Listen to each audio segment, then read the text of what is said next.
कडाक्याच्या थंडीच्या दिवसात गणरायाला स्वेटर घालण्याची परंपरा. मी शिवांजली, माझ्या शिवांजली मुंगसे या चॅनलमध्ये तुमच्या सगळ्यांचं स्वागत करते.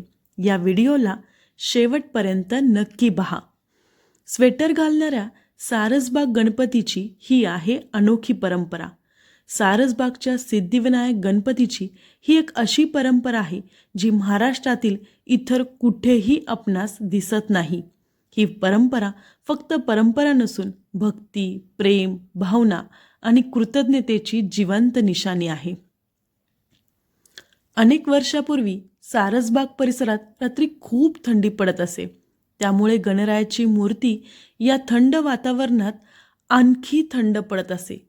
त्यामुळे सगळ्या भक्तांनी एकत्र येऊन हा विचार केला की आपण जर थंडीत स्वेटर घालतो तर बाप्पाला का घालू नये, म्हणून आपण बाप्पालाही स्वेटर घालूया.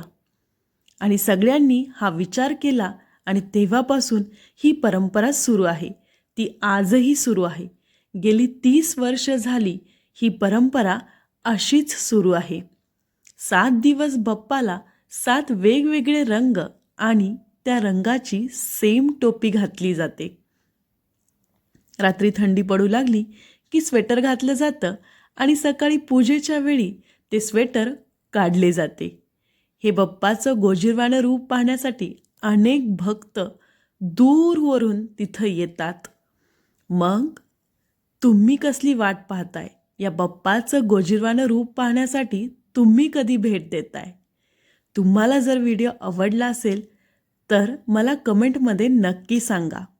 Thank you for watching. Like, share आणि सबस्क्राईब माय चॅनल.